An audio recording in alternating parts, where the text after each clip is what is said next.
हरे कृष्णा। दोस्तों, कैसे हैं आप लोग। आज का टॉपिक है कर्मों का खेल। मित्रों, क्या आप इस पे कभी विचार करते हैं कि एक कर्मों का खेल क्या है। मैं आपको एक उदाहरण के माध्यम से समझाने का प्रयास करूंगा। आप इस वीडियो को अंत तक देखने का प्रयास करिएगा, तब जाके आपको समझ में आएगा। ये बहुत ही गूढ़ रहस्य है। मित्रों, आप देखे होंगे कि बहुत जो गरीब है, जो झोपड़ी में रहता है, उसके घर एक पुत्र का जन्म होता है। मान लीजिए आज 12 बजे दिन में जो है एक गरीब व्यक्ति के घर एक पुत्र का जन्म होता है, दिन के 12 बजे। ठीक उसी समय उसी तारीख को सचिन तेंदुलकर के घर भी एक लड़का पैदा होता है, ठीक 12 बजे। इन दोनों में आप विचार करिए कि झोपड़पट्टी में जो लड़का पैदा होता है वो एक साधारण दाई आती है और किसी तरह उस बच्चे का जन्म होता है। वह जो है बच्चा जन्म लेते ही एक फटा पुराना कपड़ा में उसे लपेट कर रखा जाता है। चिल्लाता है, रोता है। उसे बहुत निम्न कोटि के जानकार उसको बताते हैं कि ऐसे रखना है, ऐसे इसे पालन करना है। ठीक उसके उल्टे सचिन के घर जो लड़का पैदा होता है वो एक वीवीआईपी हॉस्पिटल और उसके घर कई एमबीबीएस डॉक्टर लग जाते हैं उस बच्चे के लिए। उसके माँ के लिए भी कई अच्छे अच्छे डॉक्टर लगे हैं। आप इस पे कभी विचार करते हैं कि दोनों तो अभी बहुत छोटे हैं, अभी 1 मिनट भी दुनिया में नहीं आए हुए हुआ और वो कोई कर्म भी नहीं कर रहे हैं, किए हैं। लेकिन इस बच्चे का क्या दोष है जो इस झोपड़ी पट्टी में हो गया, और वो कौन सा बड़ा कर्म कर दिया है जो आते ही अरबों का मालिक हो गया। क्या इस पे कभी आपने विचार किया है। मित्रों, यही है कर्मों का खेल। ये कर्मों का खेल कैसे होता है, आप इसे विशेष रूप से सुनने का प्रयास करिए तो आपको पता चलेगा। एक दृष्टि से लोग कहते हैं कि कोई पूर्व जन्म नहीं होता है, और ईश्वर क्या है, ईश्वर कभी पक्षपात नहीं करते। ईश्वर जो है किसी के साथ पक्षपात नहीं कर सकता। ईश्वर कभी किसी के साथ पक्षपात नहीं करते। उनका नियम अचूक है, वो अपनी नियम से कभी चूकते नहीं हैं। उसी को ईश्वर कहा जाता है। तो यहाँ आप देखेंगे, अगर नहीं मानते हैं तो आप तो यही कहेंगे कि ये लड़का, भाई आप कह रहे हैं पूर्व जन्म नहीं होता है, तो भाई ये लड़का तो कोई कर्म किया नहीं है, आते ही गरीब, जन्म लेते ही गरीब, और जन्म लेते ही वो करोड़ों का मालिक, अरबों का मालिक। तो ये अगर ऐसा ईश्वर करते हैं तो ईश्वर तो पक्षपात करते नहीं। तो मित्रों, यही समझना है, यही है कर्मों का खेल। जैसे हम पूर्व जन्मों में, पूर्व जन्म भी होता है, शास्त्रों में वर्णित है। और जो नहीं मानता है, इस वीडियो को अच्छी तरह से देखे, आपको समझ में आएगा क्यों होता है पूर्व जन्म। 100% सत्य है। इसलिए कि वह लड़का पिछले जन्मों में अच्छे कर्म किया है, इसलिए उसके भाग्य में जो है वो अच्छा घर, अच्छा गृहस्थी में उसका जन्म होता है। ये किया है लेकिन उतना नहीं किया, इसलिए जो इसे ऐसा निम्न परिवार मिला है। जैसे मित्रों, हम एग्जाम देते हैं तो कोई फर्स्ट क्लास आता है, कोई सेकंड आता है, कोई थर्ड आता है। तो उसी के अनुसार जो है हमारा पोस्टिंग भी होता है।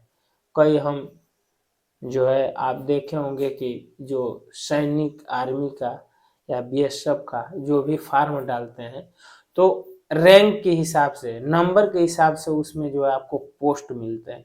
उसी तरह हमारे कर्मों के अनुसार जो है हम अच्छे कर्म किए रहते हैं तो अच्छा घर, अच्छा धन वाला, अगर हम भक्ति में हमारा उत्थान होना है तो किसी सभ्य परिवार में होता है कि आते ही हम भगवान के भक्ति में लग जाते हैं। यही है कर्मों का खेल। आप इस पे विचार, अगर ये कर्मों का खेल नहीं होता तो ईश्वर जो है आपको वहां और इसको यहाँ नहीं देते। ईश्वर क्या है? ईश्वर क्या करते हैं? ईश्वर आपके कर्म फल में हस्तक्षेप नहीं करते। लोग कहते हैं हमारे किस्मत में नहीं था, हमारे किस्मत में नहीं था। ये किस्मत क्या है? हमारे और आपके कर्म, पूर्व कर्मों का ही जो हमारे भाग में लिख दिया जाता है, उसी को कोई किस्मत कहता है। ऐसा नहीं कि ईश्वर जो है हमारे शुभ और अशुभ कर्मों का केवल साक्षी है, वो देखता रहता है। ईश्वर जो है पक्षपात नहीं करता है कि आपके कर्मों को इधर से उधर कर दे, नहीं।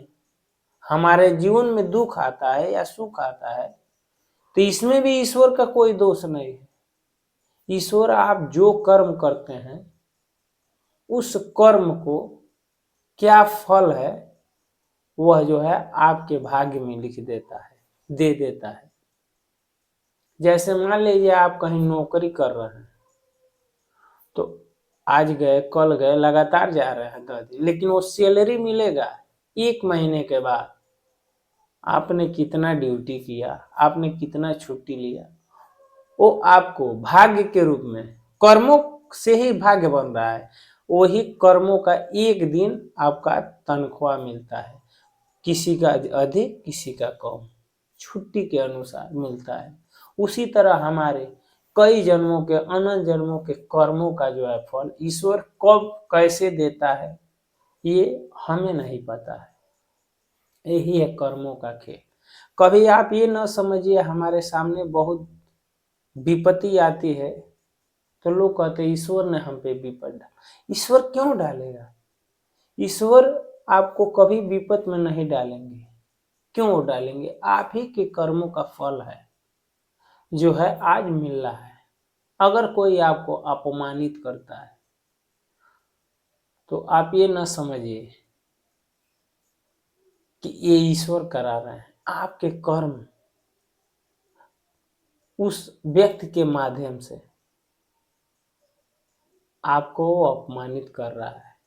इससे साबित होता है आप भी किसी का अपमान किए हैं, या आज कर रहे हैं तो कल आपके साथ भी होगा।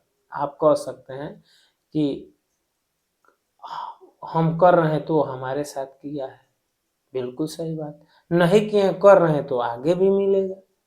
यही है हमारे कर्मों का फल, कर्मों का खेल जो जो है हम खेल रहे हैं अपने ही जाल में। जैसे मकड़ा खुद जो है जाली फैलाता है और उसी में खेलता रहता है और उसी में फंस जाता है, वैसे ही हम भी अपने कर्मों में ही फंसे हैं और जो है ईश्वर को दोषी मानते हैं। मित्रों, हमें विचार करना होगा, हमें बुद्धि की प्रयोग करनी होगी, हमें योग्य गुरु का साथ करना होगा, संतों का साथ करना होगा, हमें सत्संग सुनना होगा, हमें भागवत सुनना होगा, भगवान की लीला और कथाएं सुनेंगे तब जाके हम इस भाव रूपी बंधन से मुक्त होंगे। हम अपने कर्मों में अपने ही जाल में खुद फंस जाते हैं और दोष ईश्वर को देते हैं। हम विचार नहीं करते हैं। अगर विचार करते तो हम कभी नहीं कहते कि हमारे किस्मत में नहीं है। किस्मत क्या है? आपने कर्म नहीं किया, आपको फल नहीं मिला। एक और उदाहरण मैं आपको देता हूँ। जैसे मान लीजिए आप मोबाइल लेकर आए और किसी से कहे कि देखिए मेरा फोन नहीं लग रहा है। वो व्यक्ति देखा और फोन लगाया, बोला कि भाई आपका रिचार्ज नहीं है। आप गए रिचार्ज करा लिए, रिचार्ज कराए 10 रुपए का मान लीजिए रिचार्ज करा लिए, फिर फोन लगाया नहीं जा रहा है। किसी व्यक्ति से पूछे कि अभी किसी ने बताया कि रिचार्ज नहीं इसलिए फोन नहीं लग रहा है, और फिर रिचार्ज किए हैं तो फिर फोन नहीं लग रहा है। तो वो व्यक्ति चेक किया, अरे भैया आपका -20 रुपए है और 10 का भरे, अभी 10 भरेंगे तब। उसी तरह हमारा भी कर्मों का खेल है, कभी खूब करते हैं फिर भी हमें लाभ नहीं मिलता, इसलिए कि पुराना हमारा भरपाई हो रहा है। ईश्वर जो है कभी पक्षपात नहीं करते। मित्रों, उम्मीद करता हूं कि आप लोगों को ये वीडियो अच्छा लगा होगा। अच्छा लगा होगा तो कमेंट में जरूर बताइएगा आपको क्या अच्छा लगा, इसलिए कि मैं प्रयास करूंगा कि अगले बार से और बेहतर बनाऊं। दोस्तों, आज के वीडियो में बस इतना ही, अगले वीडियो में फिर मिलते हैं, तब तक के लिए हरे कृष्णा।